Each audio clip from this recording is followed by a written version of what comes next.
आज होगा बॉलीवुड की गॉसिप आंटी का एक्सपोज। पहली बार ये वीडियो सबसे बड़ा एक्सपोज लेके आया है। पहली बार ये फुली एक्सपोज होंगी, फर्स्ट टाइम एवर, करण की कॉफी, जिसमें हम बात करेंगे 3 चीजों के बारे में। प्राइमरीली कुछ फैक्ट्स जो आपसे ढके छुपे हैं इस शो के बारे में। दूसरा, कैसे इस शो के द्वारा आपका सेंटिमेंट चेंज किया जाता है, आपको मैनिपुलेट किया जाता है। और तीसरा, ना चाहते हुए भी कैसे वो चीजें हैं कुछ बॉलीवुड इंडस्ट्री की जो बाहर आ जाती हैं, उनके बारे में बात करेंगे। सो नेट कॉफी विद करण के बारे में अब कुछ नहीं छुपेगा। तो ये सबसे पहले बात करते हैं अपने पहले सेगमेंट में फैक्ट्स के बारे में। तो कई लोग सोचते हैं कि भाई ये जो कॉफी होती है लोग पीते हैं मुझे कई लोगों को ये भी लगता है कि कई लोग पेशाब as a matter of fact जो लोगों को पसंद है वो लोग पीते हैं। इनफैक्ट ये भी बोला जाता है रिपोर्टेडली करण जौहर तो डाइट कोक पीते हैं इस कॉफी मग में। दूसरा, क्या करण ही है इस शो के प्रोड्यूसर? तो देखिए गाइज, शुरुआत में this was produced by Sol production company which is Banijay, but हाँ 7वें सीजन में धर्मेटिक प्रोडक्शंस के अंडर है, जो धर्मा प्रोडक्शंस की सिस्टर कंसर्न। क्या आपको लगता है तब भी करण कुछ नहीं लेके जाते? अरे भाई साहब, और 7 सीजन की बात करें तो करीबन 40 करोड़ घर लेकर गए हैं। मतलब रिपोर्टेडली इट्स सेड कि अराउंड 2 करोड़ पर एपिसोड। अनदर फैक्ट, क्या इन लोगों को जो गेस्ट आते हैं इन लोगों को कुछ पैसा नहीं मिलता? कुछ नहीं मिलता, ऐसे ही चले आते हैं। This is not a Kapil Sharma show जो कि कोलैबोरेशन के दम पे चलता है। ये लोग बकायदा चार्ज करते हैं भाई साहब, इनको पैसे मिलते हैं आने के शो में, और वो सब अरेंज कौन करवाती है? और तभी तो एक और फैक्ट है कि 95% आप देखेंगे तो आपको इस शो में हर सीजन में नेपो किड्स मिलेंगे। नहीं यकीन होता तो इसी सीजन की एपिसोड लिस्ट आपके सामने डाल देता हूं, जरा स्पॉट करिए कितने नेपो किड्स हैं। और क्या होता है इस कॉफी हैम्पर में, कई लोग ये भी सोचते हैं। हाँ, तो कॉफी हैम्पर में भाई साहब सब कुछ होता है। सारे सेक्सुअल नहीं, वो तो ऑफलाइन डिलीवर होते होंगे ना।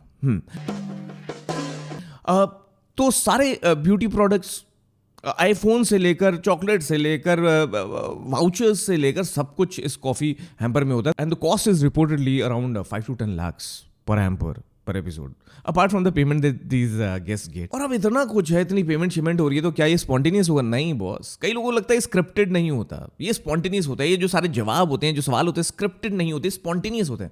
इनफैक्ट करण जौहर का लेटेस्ट इंट्रो ही देख लो, जो लास्ट में ज्यूरी बुलाई है इन्फ्लुएंसर्स को बुला के, उसमें जो करण जौहर बोल रहे हैं उसको जरा बोल के अब प्लेन पॉज करो, उनकी आंखें कैसे स्क्रीन पे जाके पढ़ रही हैं पूरी स्क्रिप्ट को। तो भाई इंट्रो ही स्क्रिप्टेड नहीं है, सारे सवाल जवाब भी स्क्रिप्टेड होते हैं। Mostly it is a well edited show, it is not a spontaneous show, it's not a live show. तो these are some of the facts. But अब आते हैं थोड़े और इंटरेस्टिंग चीज़, थोड़ा और डीपर लेवल पे एक्सपोज करते हैं। बात करते हैं कि कैसे ये शो के द्वारा करण जौहर ऑडियंस के सेंटिमेंट को चेंज कर रहे हैं, उसको मैनिपुलेट कर रहे हैं, और क्यों धर्मेटिक प्रोडक्शंस ने 7 सीजन टेक ओवर कर लिया।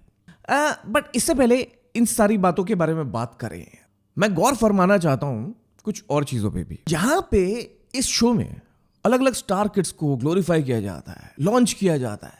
कुछ ऐसे भी शोज हैं जहां लोग अपने दम खम पे आगे आते हैं, लोग अपने टैलेंट की बदौलत आगे आते हैं, जैसे विक्रांत मैसी, जैसे जिम सरब, जैसे रसिका दुग्गल। चाहे इतनी पब्लिसिटी ना हो जैसी स्टार किड्स की होती है कॉफी विद करण में, पर इन लोगों को अपना टैलेंट दिखाने के लिए एक प्लेटफॉर्म तो मिल ही जाता है। और भाई साहब ऐसे ऐसे शोज आ रहे हैं कि लोगों को टीवी पे चिपका दिया है। मतलब एक वेब सीरीज देखनी शुरू करोगे तो छोड़ोगे नहीं, एक ही दिन में देख डालोगे, ऐसा हो गया भाई। पर इतने सारे रियल कंटेंट के बीच, माना ओटीटी का जमाना है, पर भाई पैसों को भी तो बचाना है। और इतने सारे सब्सक्रिप्शन अगर पूरे प्राइस में लेने जाओगे ना, तो एक बात पक्की है, पैसे तुम्हारे उड़ जाएंगे, और साथ साथ कुछ फिल्म स्टार्स की तरह सर से बाल भी। बट आज मैं आपको बताना चाहता हूं एक हैक, एक सॉल्यूशन, जिससे आपके पैसे नहीं उड़ेंगे भाई साहब, पूरे कंट्रोल में रहेंगे। So I want to talk about the sponsor of today's video, Fleek, जो इंडिया का सबसे पहला सब्सक्रिप्शन मार्केटप्लेस और मैनेजमेंट ऐप है, जहां से आप Amazon प्राइम, सोनी, ZEE5 इन सबके सब्सक्रिप्शंस 40% तक डिस्काउंट में ले सकते हो। और इंडिया साउथ अफ्रीका की सीरीज नहीं मिस करनी तो हॉटस्टार पे जो साल का प्लान अराउंड 499 का होता है, उसको 424 में खरीदो ना यार, पैसे बचाओ। और भाई ये तो ओटीटी हो गया, पर साथ साथ में Skillshare, Livemint, Kuku FM, इन सब की भी सब्सक्रिप्शंस आपको ढेरों तगड़े डिस्काउंट में मिलती है। तो गाइस, करण जौहर के गेस्ट को और इन सब्सक्रिप्शंस के अमाउंट को फेस वैल्यू पे मत लो। फ्लीक डाउनलोड करो, मेरा कूपन कोड PPOY50 यूज करो और पाओ एक्स्ट्रा 50 रुपीज का डिस्काउंट, लिंक डिस्क्रिप्शन में है। और जल्दी करो यार, ये ऑफर बस पहले 500 लोगों के लिए। Go grab it now and stay on Fleek. और गाइस अब आते हैं हमारे डीपर लेवल के एक्सपोज पे इस शो के, जिसमें हम सबसे पहले बात करेंगे कैसे ये शो क्लास डिवाइड करता है, एक एलिटिज्म क्रिएट करता है। आपको याद होगा पुराने जमाने की magazines, star dust, film fair, ग्रह शोभा, सरिता एंड ऑल दैट, उस सब में ग्लोरीफाई किया जाता था इन स्टार्स को, इनको एक एलीट क्लास में रखा जाता था, इनकी गॉसिपें। हाँ? तो अब क्या है कि ये जो शो है ये वही अवतार है, अब इसको डिजिटल फॉर्म दे दिया गया। हाँ, एक चैट शो का फॉर्म दे दिया गया। वहाँ आप टेक्स्ट देखते थे, इमेजेस देखते थे, यहाँ पे बातचीत देख रहे हो, पर एजेंडा सेम है। ऑर्गेनिक मार्केटिंग, क्लास डिवाइड, इनको ऊपर रखो, इनकी स्टार पावर को अलग से दिखाओ, जिससे इनकी ऑर्गेनिक मार्केटिंग हो। इनकी लाइफ के लिए लोग हमेशा फैसिनेट रहे हैं। स्टारडस्ट और फिल्म फेयर भी यही करती है। They make you look at कि भाई चल क्या रहा है इनकी लाइफ में। हाँ, ये हमारी लाइफ में जो चलता है वैसे ही है, वैसे ही जाते हैं सुबह। हाँ, हगने क्या होता क्या है। तो ये सब चीजें जब हमें पता चलती हैं तो बड़ा मजा आता है। But the same point of time what this show does is it creates the divide, it projects these guys as elites, which is not true at all. Because मेरा मानना है कि एलीट कोई नहीं होता, हर कोई अपना काम जो कर रहा है उसमें अगर आप वैल्यू दे रहे हो तो आप एलीट हो भाई साहब। इट्स नॉट राइट जब आप किसी के काम को जज करते हो और उसको बोलते हो छोटा है या ये बड़ा है। अगर आप वैल्यू दे रहे हो तो आपसे बड़ा एलीट कोई है नहीं। अगर आप एक टॉयलेट भी साफ कर रहे हो, अगर आप कूड़ा भी उठा रहे हो, अगर आप पेट्रोल पंप पे पेट्रोल भर रहे हो, तब भी आप एलीट हो, क्योंकि आप किसी के काम आ रहे हो, किसी को वैल्यू दे रहे हो। ये मेरा मानना है। पर ऐसे शोज आपके माइंडसेट में एक क्लास डिवाइड क्रिएट कर देते हैं। कैसे? जैसे हमारा फैशन, तुम्हारा फैशन नारियल पानी।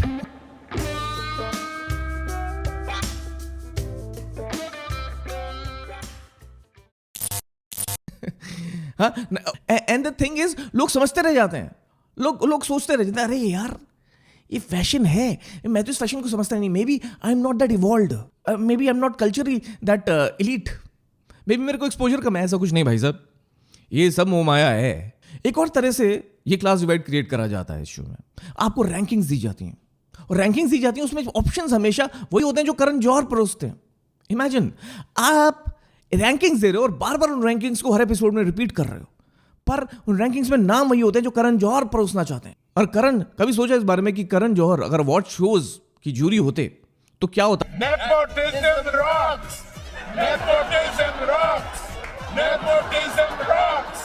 इरफान खान, पंकज त्रिपाठी, नवाजुद्दीन, अनुपम खेर, इन सबका तो नाम ही नहीं आता भाई साहब, बिकॉज ये करण जौहर की गैंग के नहीं है ना। बट पब्लिक का सेंटिमेंट कितना इन्फ्लुएंस होता है, कितना शिफ्ट होता है, वो आप समझ सकते हैं। So that is what this show does.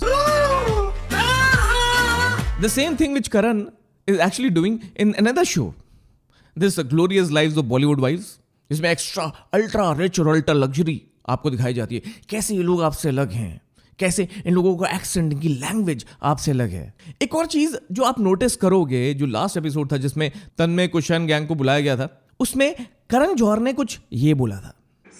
They are what we call influencers.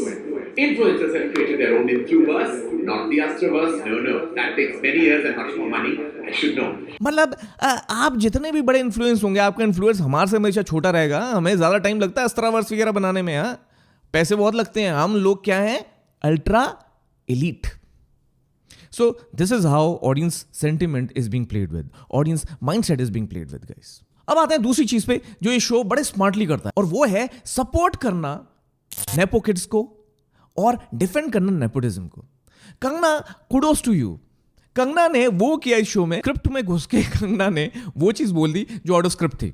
So you've been the driving force in my life. If it wasn't for all the rejections and mocking and all the So I walked. you did. Did I? Guys हंगामा हुआ, और उसके बाद तब से लेकर अब तक सालों बीत गए, पर करण जौहर बोल चूड़िया, बोल कंगना। सारे लगे हुए हैं नेपोटिज्म की आत्मा बचाने के लिए, नेपो किड्स को डिफेंड करने के लिए। यही नहीं, what he is doing, which is the third topic of my D code, is कि वो इमेज वाइट वॉश करते हैं, अपनी ही नहीं बाकी सब की भी। उनके स्ट्रगल्स को दिखाने की कोशिश करते हैं। जो पब्लिक सेंटिमेंट है कुछ ऐसे लोगों के लिए, उसको चेंज करने की कोशिश करते हैं। जो बिल्कुल रेलेवेंट नहीं है उनको भी इस शो में लाते हैं। जैसे इंडिया में टैलेंट की कमी हो गई है भाई साहब, जैसे आईपीएल टैलेंट को लेकर आया, जैसे सूर्य कुमार यादव जैसे खिलाड़ी, ऐसे ओटीटी भी बहुत रियल एक्टर्स को लेकर आया, पर करण जौहर के शो में वो दिखते नहीं है। बिकॉज करण जौहर अपने गैंग को प्रमोट करते हैं, नेपो गैंग को प्रमोट करते हैं। और जैसे मैंने बोला, इस सीजन के ही सारे एपिसोड निकाल लो और उसमें ये देख लो उसमें कितने नेपो किड्स हैं। उसमें से कई तो ऐसे भी हैं जो रिलेवेंट ही नहीं है, जिनको पब्लिक नहीं प्यार करती पर करण जौहर बहुत प्यार करते हैं। और कुछ लोग ऐसे हैं जो उनके ग्रुप के हैं, बिकॉज क्या होता है ना, अपने गैंग को, अपने ग्रुप को जितना सॉलिड रखोगे, जितना प्रमोट करोगे, उतना ही रिटर्न ऑन इन्वेस्टमेंट आपको मिलेगा। करण जौहर उन लोगों को लेकर आते हैं इसी शो में नहीं, द अदर शो ऑल्सो, जिनको आपको लॉन्च करना है, जिनको स्टेज करना है, तो उनके स्ट्रगल्स, उनके हार्ड वर्क, उनके सेंटिमेंट्स को दिखाते हैं। Unreal. It was magical, but you come back to the trolling. How do you deal with this? LOL, pretentious much. Given that eventually she'll be gonna come and shake her booty around a tree in Bollywood. Screw Oh, this you. is for Shania. Huh? This is for Shania. Yes. Screw. I think they've been very nice. These are the nice ones that you're eating. This is nice. This is nice. Trust me, this is nice. You've got to be thick-skinned. You have to be numb to all this. I'll tell you why. Because it's going to get only more and more.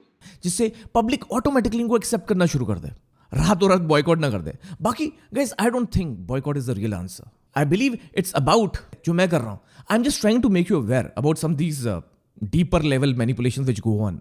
But इसका मतलब ये बिल्कुल नहीं है कि मैं ऐसे gossip shows नहीं देखे। करो ना यार, मतलब गॉसिप सुनो, क्योंकि जब ये शोज आएंगे और हमारे जैसे डीकोड आएंगे, तभी तो आपको पता चलेगा कि दूध का दूध क्या होता है और पानी का पानी क्या होता है, और पेशाब क्या होता है। जहां बिग बॉस के थ्रू साजिद खान की इमेज वाइट वॉश हो रही है या करने की पूरी प्लानिंग हो रही है, उनको अपॉर्चुनिटी मिल रही है, चाहे उनके ऊपर जितने भी सेंसिटिव इल्जाम हो तब भी, वैसे ही इस शो में भी और इन शोज में भी ऐसे लोगों के बारे में जो अब रेलेवेंट नहीं है या पब्लिक ने जिनको बॉयकॉट कर दिया है, उन लोगों की इमेज रिवाइव करने की कोशिश करी जाती है ऐसे शोज में। But the same point of time, as I said, enjoy the show. आप भी अपने घर में कॉफी पियो। खत्म है यार, कुछ है नहीं इसमें, थोड़ा सा क्रिंज से बच के रहो। खत्म है, इस शो में क्रिंज भी बहुत भरा है। Just that I don't enjoy the sexual talks of Karan. आप जितनी सेक्शुअल टॉक्स करते हैं उनमें से बहुत सारी एडिट हो जाती है, मुझे पता चला है। अगर वो सब कुछ आ जाए बाहर, तो आई बिलीव ये ओल्ड बालाजी की तरह कंट्रोवर्सीज से घिर जाएगा शो। और मुझे लगता है सीजन 8 में ऐसा होने वाला है। And I am really waiting for season 8 because I really want कि जब ये सीजन 8 लॉन्च हो, उसके हर एपिसोड में हमारा कोई ना कोई रिएक्शन हो, चाहे ट्विटर पे, चाहे इंस्टाग्राम पे, चाहे ऐसे वीडियोस के थ्रू।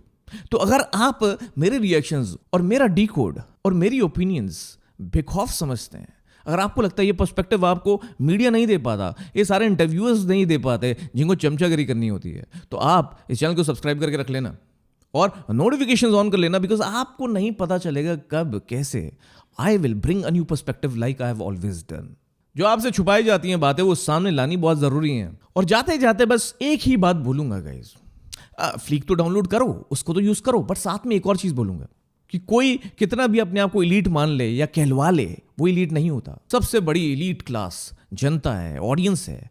आप ही इन स्टार्स को वो दर्जा देते हो जिससे वो इतना ज्यादा आपको एंटरटेन करते हैं या इतना कमा पाते हैं, अपनी लाइफ अल्ट्रा रिच और अल्ट्रा लग्जूरियस बना पाते हैं। तो कोई डिवाइड नहीं है आपके और उनके बीच में। In fact you rule them. अब वो जमाना नहीं है कि आपने चिकनी चुपड़ी बातें करके, मार्केटिंग करके, इंटरव्यूज करके पब्लिक का सेंटिमेंट चेंज कर दिया।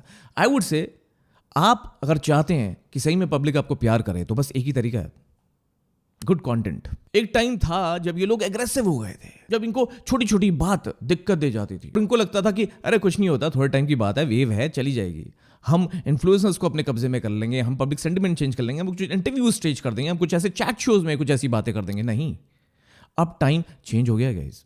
अब आपके अहंकार से नहीं, आपकी कंटेंट से पब्लिक आपको प्यार करेगी। और जहां जहां आप मैनिपुलेट करोगे, वहां मेरे जैसे लोग आते रहेंगे, लोगों को सच्चाई का आईना दिखाने, इन सब की सच्चाई का आईना दिखाने, क्योंकि आप देख रहे हैं पीपो, मैं हूं आकाश और अब कुछ नहीं छुपेगा।